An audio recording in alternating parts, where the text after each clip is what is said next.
Hello greetings everyone. कैसे हैं आप सब? आई होप आप सब अच्छे होंगे और यूपीएससी की प्रिपरेशन अपनी कंटिन्यू कर दी होगी। 2023 देखिए सभी एस्पिरेंट्स के लिए एक सेटबैक था। जो भी अपनी पूरी जान लगा के तैयारी कर रहा था उसके लिए 2023 एक सेटबैक था। नॉट बिकॉज पेपर डिफ़िकल्ट था, मतलब ये कहना बड़ा मुश्किल है कि पेपर डिफ़िकल्ट था या नहीं, लेकिन हाँ, नेचर ऑफ क्वेश्चंस जो थे, मतलब जिस तरीके से उनको फ्रेम किया गया था, द फ्रेमिंग पार्ट, वो हम लोगों के लिए, सभी के लिए थोड़ा सा मतलब एक क्वेश्चनेबल है। यहाँ पे क्वेश्चन मार्क रेस होता है कि जिस तरीके से उन्होंने फ्रेम किया था। और जो सी सैट के ऊपर डिबेट है वो तो मतलब मैंने देखा, उस पर पिटीशन भी डली है, काफ़ी कुछ हुआ है, पर उस डिबेट पे हम नहीं जा रहे। यहाँ पे इस पर्टिकुलर वीडियो में बहुत ऑनेस्टी से हम आपको ये बताने की कोशिश करेंगे कि करंट अफेयर्स को कितना करें, कहाँ से करें। जब भी प्रिपरेशन स्टार्ट करनी होती है तो सबसे पहले तो हमें सोर्सेस को आइडेंटिफाई करना पड़ता है। फिर दूसरा, हमें नेचर ऑफ क्वेश्चंस को आइडेंटिफाई करना पड़ता है। तो हम नेचर ऑफ पीवाईक्यूज़ को समझने की कोशिश करते हैं। लेकिन लोग कहते तो हैं कि ये आपको पीवाईक्यू समझ में आने चाहिए, लेकिन पीवाईक्यूज़ को समझने के लिए भी आपको सिलेबस जो है उसका एक रफ आइडिया होना चाहिए। ये मैं आपको बहुत अलग हट के चीज़ बता रहा हूँ, लेकिन मैंने देखा है कि जब मैंने प्रिपरेशन स्टार्ट करी थी वे बैक इन 2018, और मैं इस समय अपने लॉ स्कूल में था, तब मुझे इस एग्ज़ाम के बारे में कुछ भी नहीं पता था। कुछ भी नहीं पता था। मुझे याद है मैंने इंडियन एक्सप्रेस न्यूज़पेपर लगाया था, और वो जब उसका पहला एडिशन आया और उसका मैंने सीधे, लोग कहते थे एडिटोरियल पढ़ो, तो मैंने एडिटोरियल पेज खोल के देखा, तो मुझे ज़्यादा कुछ नहीं समझ में आया था। एडिटोरियल मैं पढ़ ही नहीं पाया, तो मैंने 30 दिन के बाद वो पेपर डिसकंटिन्यू कर दिया। उसके बाद वो पेपर आता है तो फिर आप उसको अलमीरा में लगा रहे होते हो, ठीक है, उसको वेस्ट की तरह यूज़ कर रहे होते हो, जो भी उसकी न्यूज़पेपर का काम आता है वो वैसे ही यूज़ हुआ फिर। तो एक सेटबैक अभी 2023 में यहाँ तक आते आते एक चीज़ समझ में आई है कि आपको जब सिलेबस का एक रफ आइडिया हो जाता है तो फिर आपको नेचर ऑफ पीवाईक्यूज़ जो है वो समझ में आने लगते हैं। और ये पेपर में लार्जली सब कुछ करंट अफेयर्स ओरिएंटेड ही था, मतलब रफली अराउंड 50% पेपर जो है उसमें करंट अफेयर्स का वेटेज था। अब वो चाहे किसी स्टैटिक टॉपिक से आ गया हो, अब यूपीएससी जैसे पेपर में स्टैटिक और करंट का कोई डिफरेंशिएशन नहीं है। अब जैसे ये देखिए सवाल आया है, मैंने लास्ट से स्टार्ट किया है और इस सीरीज़ में हम पूरे 100 क्वेश्चंस में जहाँ से भी करंट अफेयर्स आया है वो डिकोड करेंगे। इसके कई सारे पार्ट्स निकलेंगे इस वीडियो के, तो मतलब आपको मैं 98 क्वेश्चन दिखा रहा हूँ। देखिए यहाँ पे कुछ कंट्रीज़ हैं, चैड, गिनी, माली, सूडान, जिनमें कह रहा है कि इंटरनेशनल अटेंशन आया for which one of the following reasons common to all of them: discovery of rich deposits of rare earth elements, Chinese military bases, southward expansion of Sahara Desert and successful coup। अब Africa का एक particular reason है geographical जिसको Sahel region कहते हैं। Sahel region, आपको पता है अरब स्प्रिंग आई थी। Arab spring came in somewhere around 2011, और अथॉरिटेरियन लीडरशिप जहाँ कहीं भी थी उसको आउस्ट किया गया था, और ये बेसिकली आपके मिडिल ईस्ट के पास आई थी, यानी अरेबियन कंट्रीज़ में, पर उसका इफेक्ट थोड़ा सा अफ्रीका के साहेल रीजन में भी पड़ा था। तो साहेल रीजन जो है अफ्रीका का, यहाँ पे बहुत ज़्यादा मिलिट्री कू हो रहा है। ये न्यूज़ में मतलब अक्सर सुनाई देगा आपको। तो सक्सेसफुल कूज जो है वो एक आंसर लग रहा है, लेकिन ऑप्शन ए भी कहीं ना कहीं एक साइलेंट रीज़न है ना। अब देखिए यहाँ पे 12 फरवरी 2022 का द हिंदू का आर्टिकल है, African Union amidst a wave of coups and pandemic, civil conflicts, Islamic insurgencies, rising number of military takeovers, and COVID-19 outbreak all pose serious challenges to the AU. Which again, I am directly taking you to the newspaper source because you see, newspaper को आप शायद ignore कर रहे हैं, तो आप may be, I don't know ये justice है कि नहीं, but 35th African union summit हुई थी फरवरी 2022 में। अफ्रीकन यूनियन जिसमें अराउंड 55 अफ्रीकन नेशंस हैं, एडिस अबाबा इथियोपिया में ये मीटिंग हुई थी। तो उसमें इन सभी कू के ऊपर डिस्कशन हुआ था, और ये वाली बातें कही गई थी कि जो की कंसर्न्स है वो मिलिट्री को हो रहा है वेस्ट अफ्रीका में, लैक ऑफ कोविड 19 वैक्सीन है कॉन्टिनेंट में, Unprecedented number of member states had recently been suspended from 55 member bloc, Guinea, Mali, Sudan, Burkina Faso, for military pushes that had occurred in those countries. Again, this is only talking about the coup. ये direct newspaper के article से मैंने निकाला है. The areas from where the questions were asked were not recent ones. This is also very apparent. तो सबसे पहला जो मिथ होता है कि करंट अफेयर्स कितना पुराना होता है, तो मेरे हिसाब से देखिए, आपको अगर लेट्स से मई 2024 में अपीयर करना है, मई 2024 में अपीयर करना है, तो आपके लिए करंट अफेयर्स जनवरी 2023 से लेके दिसंबर 2023 तक का इम्पॉर्टेंट है, राइट। और बहुत डेप्थ, मतलब इसमें आपको बहुत ज़्यादा डेप्थ नहीं चाहिए रहती है टॉपिक की, ठीक है। अब यूपीएससी के प्रिपरेशन में सिर्फ एक चीज़ है कि वाइज एंड हाउस आपको प्रिपेयर करना है कि कोई चीज़ क्यों की जा रही है और कैसे की जा रही है। मतलब व्हाट व्हेन वेयर यहाँ पे नहीं पूछता है ना। तो अफ्रीकन यूनियन के ऊपर आप बहुत ज़्यादा याद तो करने जाएंगे नहीं कि अफ्रीकन यूनियन क्या है क्या नहीं है, उसके बारे में एक बेसिक नोट अपन ने बना लिया, उसका बेसिक लेआउट बना दिया, ठीक है, अफ्रीकन यूनियन का। और उसके बाद वाई और हाउ में चले जाते हैं। तो फिर देखिए ये सब एडिटोरियल्स जो आ चुके हैं द हिंदू में, आर्टिकल्स जो आ चुके हैं, वहाँ से पूछा है। तो जनवरी 2023 से दिसंबर 2023 के बाद आपका जनवरी 24 से लेके अप्रैल तक का करंट अफेयर्स जो होगा वो इम्पॉर्टेंट होगा। फ्रीक्वेंसी आपको दोनों जगह से बराबर मिलेगी, ऐसा नहीं कह सकते कि कहाँ से आते हैं। तो हमें पता चला कि 1.5 साल 1.5 ईयर्स का तो देखो करंट अफेयर्स ही इंपॉर्टेंट है। CA करंट अफेयर्स इंपॉर्टेंट है। मतलब आपको अगर अपने कहते हैं ना कोई भी लूप होल को नहीं छोड़ना है, कोई भी चीज़ ऐसी अनटच नहीं छोड़नी है। लेकिन हाँ, ये बात बहुत ज़रूरी है कि अभी अगस्त से लेके दिसंबर तक का जो आपके पास टाइम है ना, अगस्त से लेके दिसंबर में, इसमें आपको करंट अफेयर्स को ज़्यादा टाइम नहीं देना चाहिए। टाइम मत दीजिए ज़्यादा। मतलब करंट अफेयर्स को 2 से लेके 2.5 घंटे में 2.5 आवर्स तक लिमिट करिए, जो कि आपके न्यूज़पेपर रीडिंग में एवरेज जाना ही चाहिए, मतलब जाता ही है। उसी में आप एडिटोरियल्स के जब नोट बनाते हैं तो वो आपके आंसर राइटिंग का प्रैक्टिस हो जाता है। तो पेपर को पढ़ते समय आप 2-2.5 घंटा उसमें बिता सकते हैं। उसके बाद आपको यहाँ पे ये समझना पड़ेगा कि आपको स्टैटिक भी देखना है। तो रफली अराउंड 3 से 4 घंटा आपका 3 to 4 आवर्स आपका एक पर्टिकुलर सब्जेक्ट को जाना ही चाहिए और टारगेट होने चाहिए। तो भाई अपने पास ज़्यादा दिन नहीं है, अगस्त, सितंबर, अक्टूबर, नवंबर, दिसंबर, हमारे पास 5 महीने हैं। तो मैं मान लूँ कि हमारे पास एक तरीके से 150 दिन है, 150 डेज़ है। अब 150 डेज़ में आपको अगर पूरा सिलेबस कवर करना है तो आपकी रीडिंग स्पीड जो होनी चाहिए वो रफली around 50 to 60 pages per day होनी चाहिए। ये सारी छोटी छोटी मैथमेटिक्स है जो काफ़ी ज़्यादा रोल प्ले करती है। 50-60 पन्ने पर डे आप पढ़िए, 150 दिन तक पढ़िए, आपके देखिएगा पूरी बुक एटलीस्ट 1 टाइम रीड हो जाएगी। और साथ में करंट अफेयर्स को भी करते चलिए। तो स्टैटिक बहुत ज़्यादा डेप्थ में नहीं जाना। वही अगेन बात है कि आपको रूलर्स के नाम पता होने चाहिए और उनके एडमिनिस्ट्रेशन के बारे में नॉलेज होना चाहिए, रेवेन्यू सिस्टम के बारे में नॉलेज होना चाहिए, हिस्ट्री की बात कर रहा हूँ मैं। तो ये सारी बेसिक चीज़ें हैं। तो सबसे पहला टिप तो यही है, न्यूज़पेपर रीडिंग में अगर हम बात करेंगे तो आप इंटरनेशनल न्यूज़ को कभी भी इग्नोर मत करिएगा, never ignore, right. International news जो है कभी इग्नोर मत करिए, क्योंकि करंट अफेयर्स के कहीं ना कहीं इससे 4 से 5 क्वेश्चन जो हैं, जो हम अभी देखने वाले हैं, वो सब इंटरनेशनल न्यूज़ से ही रिलेटेड हैं। 4 से 5 क्वेश्चन आए हैं करंट अफेयर्स के। अब आप इनको नेगलेक्ट तो देखो दोस्त नहीं कर सकते ना। क्या आप इनको 4 से 5 क्वेश्चन को बोल सकते हो नहीं यार इनके भरोसे हम नहीं जा सकते। और फ्रीक्वेंसी है इनकी, तो आपको इश्यूज़ और एरियाज ऑफ कॉन्फ्लिक्ट पे ज़्यादा फोकस करना चाहिए, है ना। इश्यूज़ पे अगेन मैं वही कहूँगा आपसे कि देखिए वेयर वे एंड ऑल नहीं पूछा आपसे, कितना सिंपल क्वेश्चन पूछा है। देखिए यहाँ पे यही तो मतलब यूपीएससी की एक बात यह है कि वो यहाँ पे आपको बता सकता था कि इनमें से देखिए क्वेश्चन जनरली कौन सा था, which among the following country, question ऐसे आता है, which among the following country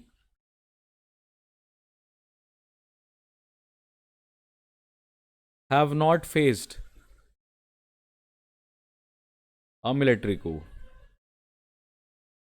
अब अगर आपको ये सवाल आता तो आपको इन कंट्रीज़ का नाम और सब कुछ याद करना पड़ता। लेकिन अगर आपने सिर्फ सूडान की कॉन्फ्लिक्ट देखी है तो आप एक आइडिया लगा सकते हैं कि यार सूडान जो है ना, वहाँ मिलिट्री कू हुआ है। तो ये गेसवर्क आपका काम करेगा अगर आपने क्या किया हुआ है, अगर आपने रीड किया हुआ है पेपर, अगर आपका रेड है 1 टाइम, तो आप इसीलिए इग्नोर नहीं कर सकते हैं। बेसिक सा फैक्ट है, आपको इश्यूज और एरियाज ऑफ कॉन्फ्लिक्ट पे फोकस करना चाहिए कहीं पे भी। उसी सिलसिले में देखिए अगला सवाल भी आया, ये again area of conflict mention किया गया है न्यूज़ में, country where it is located. अब डॉनबास जो है ये अपन सबको पता है कि ये रशिया से रिलेटेड है ना। डॉनबास रशिया से रिलेटेड है। सो डॉनबास जब रशिया से रिलेटेड है, ये रशिया यूक्रेन के क्राइसिस में अपने हमने सुना है, we have heard this, so obviously this is not correct. Versus Kachin and Tigray की बात करें तो अब काचिन और टिग्रे न्यूज़ में कहाँ था? तो काचिन डिलेमा जो है ये म्यांमार का प्रॉब्लम है, और टिग्रे जो है वो इथियोपिया में है, राइट। तो काचिन अगर टिग्रे के सामने इथियोपिया होता तो सही होता। तो 2 भी नहीं है, 3 भी नहीं है, ये तीनों राइट पेयर नहीं है। इसका आंसर नन होना चाहिए। मैप में आपको ये दिखाई देगा काचिन, चाइना और म्यांमार के बीच में काचिन इलाके में प्रॉब्लम है। ऊपर आपको यहाँ पे इंडिया दिखाई देगा। और इसी में अगस्त 21, 2022 को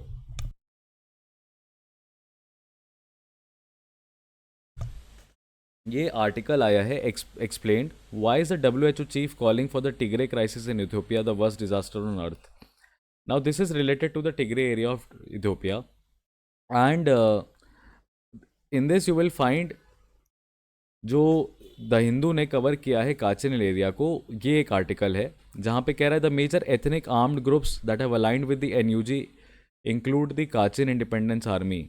नाउ नेशनल यूनिटी गवर्नमेंट, जो ये NUG गवर्नमेंट है, ये गवर्नमेंट इन एग्जाइल है। कहाँ पे? म्यांमार में, गवर्नमेंट इन एग्जाइल। और काचिन से रिलेटेड प्रॉब्लम 2013, 2016 इस तरीके से भी न्यूज़ में थी, राइट। तो India has been impacted by most of the civil war in the Chin state. एक आर्टिकल आया था द हिंदू में जिसमें कहा गया था कि म्यांमार की क्राइसिस जो है, म्यांमार की जो क्राइसिस है उसका स्पिल ओवर इफेक्ट हो रहा है मणिपुर में। तो ये वाले आर्टिकल में काचिन इलाके के बारे में ये कहा गया। और चिन जो है वो चिन एक ट्राइब है ना, जो कि हमारे यहाँ नॉर्थ ईस्ट में रहती है। तो उसके ऊपर देखिए इतना इतना छोटी सी बात थी, लेकिन आपसे कैसा क्वेश्चन पूछा है।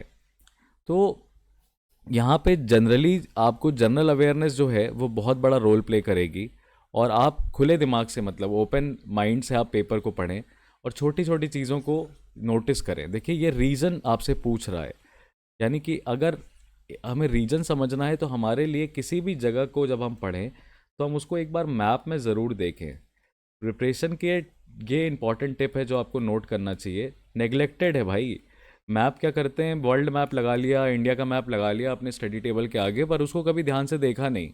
और वर्ल्ड मैप आज के टाइम पे मोबाइल के ज़माने में अगर आप पेपर वेपर प्रिंट करा के उसमें देख रहे हो तो बड़ी अजीब बात है। मतलब एटलस पहले खरीदते थे यार, पहले एटलस खरीदते थे, ओरिएंट लॉन्गमैन का, ऑक्सफोर्ड का एटलस आता था, वो सब लेते थे। अब मतलब उन एटलस को लेने की ज़रूरत नहीं है ना, क्योंकि सब कुछ हमारे पास फ़ोन पे है। मतलब कोई भी चीज़ गूगल करिए, इमेज खोलिए तो आपको देखिए सामने दिख जाएगा, ओके ठीक है यहाँ का इशू है। तो अपनी प्रिपरेशन को थोड़ा सा स्मार्ट करेंगे, है ना। ये अगस्त 17 का ये आर्टिकल है जिसमें तेद्रोस अधनोम घेब्रेयेसुस कह रहे हैं कि ह्यूमैनिटेरियन क्राइसिस इथियोपिया के टिग्रे रीजन में जो है वर्स्ट डिजास्टर है, और इस क्राइसिस पे लोगों का ध्यान नहीं दे रहे because may be because of the colour of the skin of the people. 6 million people are sealed off from basic services from their own money, from telecom and all of that, right? And World Food Program is basically stating that half of the Tigray's population is without enough food, and rural areas are again without inadequate fuel supply. So again, reading the newspaper, again see, reading the newspaper and important articles is very very significant. Also yes, our, some amount of note making should go, some amount of note making should be there, some clues, like you can create a journal, simple create a journal of every day and just write down the issues like that and revise it monthly. Revise it monthly, उसको आप अपना monthly लिखते जाइए। एक महीने में एक दिन बैठेंगे, पूरी जर्नल अपनी रिवाइज कर लेंगे, क्योंकि बस हमें बेसिक क्लूज लिखने रहते हैं। तो ये हमेशा अपने दिमाग में रखिएगा, मतलब बेसिक चीज़ें हैं यार, टाइम इन्वेस्ट करना पड़ेगा थोड़ा सा। दूसरा सवाल ये देखिए, 100 क्वेश्चन जो था G20 के ऊपर। अब ये हो सकता है कि मैक्सिमम लोग इसको सही करके आए हों, करेक्ट करके आए हों, लेकिन भाई जो पहली बार प्रिपरेशन करके बैठा है ना, उसके लिए G20 के ऊपर जनरल वो फैक्ट देखता है, G20 क्या है, कब बना, कौन उसका मेंबर है, इस तरह की चीज़ें।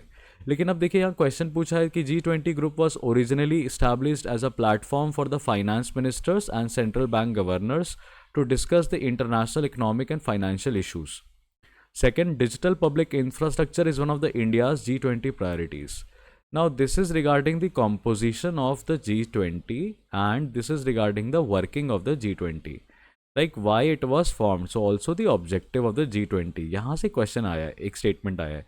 दूसरा आपका सीधा का सीधा करंट अफेयर से आया है, because India is hosting the G20 summit, तो G20 में इंडिया क्या एजेंडा अपने आगे रख रहा है। और ये करंट अफेयर्स का क्वेश्चन है, तो देखिए द हिंदू में अप्रैल 24 2023 का पेपर कब हुआ है, ये पेपर आपका ये मई में हुआ है, मई 2023 में हुआ है। तो अप्रैल का न्यूज़पेपर में आर्टिकल आया, the world has welcomed India's G20 agenda because it signals inclusivity, says UNDP's Noda. Now, India stated that macroeconomic implications of food and energy insecurity, climate change, multilateral development banks, financing inclusivity, sustainable growth, digital public infrastructure, दिख रहा आपको, and bridging inequalities through women-led development and climate financing are critical issues for the world, and by bringing them to focus, its presidency India has clearly shown great leadership. Now again you see, why after all so much hype about G20 and what has the India set on its agenda, isn't it? ये कोई neglect करने वाली चीज़ है क्या? ये agenda देखिए India ने कितने सारे बताए। अच्छा, ये सारी चीज़ों को हम क्या करते हैं, अरे कौन पढ़े यार, ये कौन लिखेगा, लेकिन देखिए वहाँ से क्वेश्चन सीधे पूछ रहा है ना आपसे। Digital public infrastructure is one of the, is one लिखा है, is one of, is only लिखा होता तो क्रॉस हो जाता ना। Digital public infrastructure is only India's G20 priority, तो आप गलत क्रॉस कर देते, लेकिन यहाँ पे वन ऑफ द लिखा हुआ है, तो है तो डिजिटल पब्लिक इंफ्रास्ट्रक्चर। तो सेकंड स्टेटमेंट तो सही है, मतलब टू ओनली होगा या बोथ 1 and 2 होगा। अब G20 के बारे में द हिंदू में दूसरा आर्टिकल है 7 दिसंबर 2022 का, all about G20 explain corners, और उसमें इंफॉर्मेशन देखिए क्या है, 1999 में बनाया था, finance ministers and central bank governors of 7 countries ने, Canada, France, Germany, Canada, France, Germany, Italy. तो हम देखिए ऐसे कर सकते हैं, फ्रांस, जर्मनी, इटली, यूके, ये सारे यूरोपियन यूनियन के हो गए। कनाडा और यूएस नॉर्थ अमेरिका के हो गए। जापान एशिया से हो गया। US after meeting in Washington DC, the uniting factor was the 1997 financial crisis and it's aftermath. अच्छा, यहाँ से एक चीज़ और हमें समझ में आएगी कि अगर यूएसए के लिए एशियन कंट्रीज़ में अगर पार्टनर्स हैं, तो देखिए पुराना ट्रस्टेड पार्टनर कौन है, जापान, ये 1970s से है ना। और इस समय न्यू पार्टनर कौन है, नया पार्टनर कौन है, इंडिया। और इन सबको दोनों को कहाँ पे उन्होंने ऐड कर रखा है, क्वाड में ऐड कर रखा है। तो ये तरीके का इंटरनेशनल रिलेशन आपको कनेक्शन जो है वो समझ में आने लगेगा अगर आप न्यूज़पेपर को पढ़ेंगे तो। रिप्रेजेंटेटिव्स बर्लिन में मिले Germany for the first annual meeting, और ये पूरी न्यूज़ इस पर आई है। The forum initially dealt with matters related to macro economics, its agenda expanded to cover issues of trade, climate change, development, health, agriculture, energy, environment, climate change and anti corruption. Right? G20 members account for more than 80% of the world's GDP, 75% of trade, and 60% of population on the planet. Now, such data sometimes is irrelevant for your UPSC examination, but maybe relevant statistics है ये आपके लिए, जब भी आप India के international relation को define करना हो तो उसमें इंडिया का रोल G20 में लिखते हैं। G20 के बारे में ये आपने डेटा लिख दिया अपने आंसर में, तो अपनी प्रिपरेशन को आपको बहुत ज़्यादा डिवर्स करना पड़ेगा। 2009 में G20 को premier forum for international economic cooperation declare कर दिया गया था। तो ये क्वेश्चन देखिए अगेन है 2009, ये हमारे लिए तो ज़रूरी नहीं है ना, यूपीएससी के लिए तो ज़रूरी नहीं है। तो most of the information is given in the newspapers, one just got to read it closely और maybe guide it properly, and that is where the role of the guidance comes into picture, because the nature and the dynamics of civil services preparation is changing. There is a common myth that आप सब कुछ छोड़ के इस examination का preparation कर रहे हो तो आप फिर स्मार्ट नहीं हो। You have to contribute something to the nation, so do not become an unemployed व्यक्ति जिसको एक सरकारी नौकरी चाहिए। मतलब हाँ ठीक है, प्रिपरेशन लगती है, पर आप सब कुछ छोड़ के इसकी प्रिपरेशन कर रहे हैं तो फिर आप राइट तरीके से करिए। अभी क्या है, प्रिपरेशन के चलते लोग एक ही चीज़ करते हैं कि अपना डर गए, थोड़ा सा तरीका चेंज कर लिया, कोई नई चीज़ आके बात करने लगा, कोई नई बात आके बात करने लगा तो उसकी मानने लग गए। इतने सारे सवाल मन में आते हैं, सवाल से सवाल सवाल सवाल सवाल, क्या ये कैसे करें, कब करें, कितना करें, बस हमारे मन में सवाल आते रहते हैं और हमें उसका आंसर चाहिए रहता है। अगर हम अपने आप से खुद से पूछें, सच पूछें, तो हमें आंसर नहीं चाहिए रहता है, हम शॉर्टकट ढूंढ रहे होते हैं, हम शॉर्टकट ढूंढ रहे होते हैं। हमें चाहिए यार कोई मैजिक ट्रिक दे दो यार, कोई एक पिटारा दे दो हमें और आके हमसे बोल दो मैजिक ट्रिक दे के कि बस इतना कर लोगे, इतना कर लिया तो हो गया, ऐसे तुम्हारा पेपर निकल जाएगा। लेकिन कोई मैजिक ट्रिक है नहीं। तो रूल्स ऑफ द प्रिपरेशन किसी भी कीमत पे नहीं बदलेंगे। न्यूज़पेपर्स इंपॉर्टेंट हैं, इंपॉर्टेंट थे और इम्पॉर्टेंट रहेंगे। आपने सुना होगा, जिसने भी कहा है कि न्यूज़पेपर्स उसने नहीं पढ़ा, तो वो यही बोलेगा कि मैंने इनिशियली न्यूज़पेपर्स को टच नहीं किया। इनिशियली यानी 6 महीने, 6 मंथ्स तक मैंने न्यूज़पेपर को टच नहीं किया। और ये बात सच है। अगर आप स्टैटिक कवर कर रहे होंगे तो किसी ना किसी दिन का पेपर छूटेगा, पर इसका मतलब ये नहीं है कि आप न्यूज़पेपर ओपन ही नहीं करिए किसी दिन। ये आपने किया तो आप बहुत चीज़ों से पीछे रह गए। और न्यूज़पेपर को पढ़ने में किसी दिन आपका हो सकता है 1 ही घंटा मन करे पढ़ने का, तो आपने बेसिक चीज़ें पढ़ ली, बट टच रहना चाहिए चीज़ों से। ठीक है। तो यहाँ पे हमारा जो प्रोग्राम है वो आपके लिए काफ़ी हेल्पफुल होगा, जहाँ पे हम लोग न्यूज़पेपर को सिंपल डिकोड करते हैं, है ना। न्यूज़पेपर को सिंपल डिकोड करते हैं, और ये एक वीक में एक दिन होती है, वीक में एक दिन होता है ये लाइव हमारा। और उस लाइव में हम ये चीज़ों को डिस्कस करते हैं। मतलब इस बार इस हफ्ते के पेपर में बेसिक आर्टिकल्स किस चीज़ों के ऊपर है, और अपने सिलेबस, यूपीएससी के सिलेबस के हिसाब से। तो अप्रोच अपनी रीओरिएंट करेंगे, प्रिपरेशन को किसी भी तरीके से स्टडी मटेरियल का हंट नहीं बनाएंगे, और अपने दिमाग के होराइजन को ओपन करने का कोशिश करेंगे। उसी तरीके से एक क्वेश्चन आया, देखिए 99। अब आपने न्यूज़ में सुना होगा कि गवर्नमेंट ऑफ इंडिया ने नेशनल हाइड्रोजन मिशन अनाउंस किया है। ठीक है। National hydrogen mission 55 metric tons का hydrogen capacity, 2030-35 target year and all of that. National hydrogen mission हमने जब सुना तो हमको लगा यार हाँ, क्लीन एनर्जी के ऊपर है बस, इट्स क्लीन एनर्जी। ठीक। और थोड़ा ज़्यादा और पढ़ने चले गए तो देखने चले गए कि यार ग्रीन हाइड्रोजन है, इट्स द ग्रीन हाइड्रोजन। तो हमने क्या देखा, हमने कलर कोडिंग देखी कि हाँ ब्लैक हाइड्रोजन क्या होता है, फिर ग्रे हाइड्रोजन होता है, फिर ब्लू होता है। और इसको ग्रीन कह रहे हैं क्योंकि ये जो इलेक्ट्रोलिसिस ऑफ वाटर, जब H2O को तोड़ेंगे जिस बिजली के झटके से, तो वो बिजली भी रिन्यूएबल एनर्जी से आएगी, तो कार्बन फुटप्रिंट जो है वो ज़ीरो रहेगा। तो that is why green hydrogen. वैसे क्वेश्चन कैसे आया, कह रहा है consider the following heavy industries. पहले तो आपको बता दिया कि सारी इंडस्ट्रीज हैं। उसके बाद कह रहा है फर्टिलाइजर प्लांट्स, ऑयल रिफाइनरीज और स्टील प्लांट्स को ले ले। तो green hydrogen is expected to play a significant role in decarbonising how many of the above industries. यानी कि डी कार्बनाइज करना है, कार्बन जहाँ से CO2 ज़्यादा एमिट हो रहा है उसको, जब CO2 एमिशंस को आप कर्ब करेंगे या रिप्लेस करेंगे तभी तो वो इंडस्ट्री डी कार्बनाइज होगी। और रिप्लेस करेंगे तो जहाँ जहाँ भी हमें कार्बन डाइऑक्साइड एमिशन होता है वहाँ पे हम हाइड्रोजन को यूज़ कर सकते हैं। तो सवाल ये है कि कहाँ कहाँ हाइड्रोजन यूज़ किया जाता है, किन इंडस्ट्रीज़ में हाइड्रोजन का यूज़ होता है। अब ऑयल रिफाइनरीज की अगर हम बात करें तो कार्बन डाइऑक्साइड, अगर मतलब ऑयल रिफाइनरीज में अगर हम चले जाएं तो ऑयल रिफाइनरी में हेल्प होगी कि नहीं होगी। ऑब्वियसली ऑयल पे डिपेंडेंसी कम होगी, आप कम ऑयल खरीदोगे, है ना। तो हो सकता है कि आपका हाइड्रोजन एनर्जी यूज़ करने से आपका जो ऑयल पे डिपेंडेंसी है कम हो जाएगा, ऑयल कम बिकेगा, तो डिकार्बनाइज कर सकता है हाइड्रोजन। पर ये एक डाउट वाली जगह है, बिकॉज न्यूज़पेपर को, वही देखिए अब डाउट वाली जगह क्यों है, क्योंकि ये लिखा था कि जो ग्रीन हाइड्रोजन है ना, जब तक आपने अपना ग्रिड सिस्टम चेंज नहीं किया, पहले बात ये लिखी थी। दूसरा, बाकी मतलब इलेक्ट्रिसिटी के तरीके नहीं चेंज किए तब तक कोई मतलब नहीं है। दूसरा ये भी लिखा था कि ऑयल एक्सप्लोरेशन पे कंट्रीज़ जो हैं वो ज़्यादा पैसा लगा रही हैं ऑयल एक्सप्लोरेशन पे। अब ऑयल एक्सप्लोरेशन और ऑयल रिफाइनरी लगभग एक ही बात कर रहा है, तो ये डाउटफुल होता है। लेकिन हाँ, सब जगह पे हाइड्रोजन का यूज़ है, तो it definitely decarbonizes the oil industry. It also helps in decarbonizing industrial mobility and energy sectors. Potential to reduce carbon dependency in steel plants. Ammonia और मीथेनॉल यूज़ करते हैं जो कि हाइड्रोजन यूज़ करते हैं, और अमोनिया एक हमारा फर्टिलाइज़र है।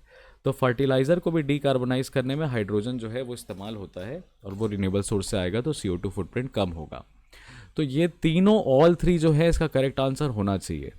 अब ये कहाँ से न्यूज़ आया, तो ये देखिए जनवरी 5, यानी कि जनवरी 5 2023 का एक आर्टिकल है। India's plan to develop green hydrogen. Hydrogen is a key industrial fuel that has a variety of applications including the production of ammonia, steel, refineries and electricity. बस देखिए, आपने सिर्फ हेडिंग देखी अगर, what is green hydrogen, basic, just the basics of it, just the basics, तो उससे सीधे सीधे क्वेश्चन बन के आ रहा है। अब प्लीज़ अंडरस्टैंड करिए, try before you criticise UPSC for giving you a difficult paper, we should also have a realization that UPSC is saying that please dear, we don't want रट्टू तोता लोग, रट्टू तोता हमें नहीं चाहिए. We want silent people who are silent killers.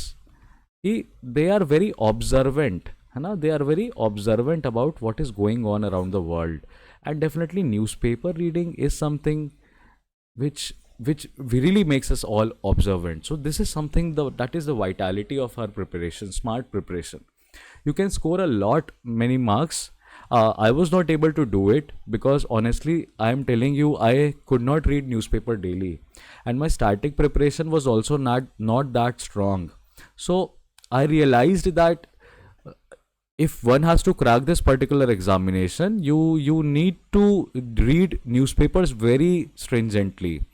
And this is something that I'm trying right now, and I have not skipped a single day's newspaper. But yeah, the basic problem is to remember so much. So note making is something that definitely plays a major role, and together we can do a lot of things, right? So if you are interested, just try to contact me so that we can create a small group of bunch of aspirants who are ready to help each other. Obviously the initiative is right now pro bono, but if there is some amount of energy or effort that I would be putting into, then a little contribution, I don't think so that would be a major problem. And this particular question again, 87th, right? This is about United States of America and European Union have launched the Trade and Technology Council. So there is an initiative in news that maybe they are asking. The second is the USA and EU claim that through this they are trying to bring technological progress and physical productivity under their control. थोड़ा ध्यान से पढ़ेंगे statement को. USA और EU claim कर रहे हैं कि इसके साथ they are trying to bring technological progress, physical productivity under their control. Physical productivity under their control and progress under their control. See, even if I don't know anything about it, this statement does not make sense to me. Now you might be thinking, why the hell it is not making any sense to you? I'll tell you simple thing. Because of the newspapers that I have read. United States of America and European Union today are fighting against Russia. Russia के विरुद्ध लड़ाई लड़ रहे हैं, NATO को इतना support कर रहे हैं. क्यों सपोर्ट कर रहे हैं? यही तो कह रहे हैं कि किसी भी एक कंट्री को कमज़ोर कंट्री के ऊपर आयरन हैंड अप्रोच नहीं लेना चाहिए, तो उसको अपने अंडर कंट्रोल में नहीं लेना चाहिए. और यहाँ पे टेक्नोलॉजिकल प्रोग्रेस और फिजिकल प्रोडक्टिविटी दोनों को आप अपने कंट्रोल के अंदर ले रहे हो. किस काउंसिल के अंदर? ट्रेड और टेक्नोलॉजी काउंसिल के अंदर. डू यू थिंक दैट ये उनके वैल्यूज़ और उनके प्रिंसिपल्स के फेवर में है? मुझे तो नहीं लग रहा है. अब न्यूज़ में क्या था वो देख लेते हैं, ठीक है? तो ट्रेड और टेक्नोलॉजी काउंसिल से रिलेटेड जो न्यूज़ थी उसमें सिंपल था that TTC will provide the political steer. और ये न्यूज़ में क्यों था? क्योंकि इंडिया ने भी ये ज्वाइन कर लिया है. Trade and technology council India ने भी ज्वाइन कर लिया है. अब इंडिया टेक्नोलॉजिकल प्रोग्रेस और फिजिकल प्रोडक्टिविटी को अपने कंट्रोल के अंदर रखना चाहता है.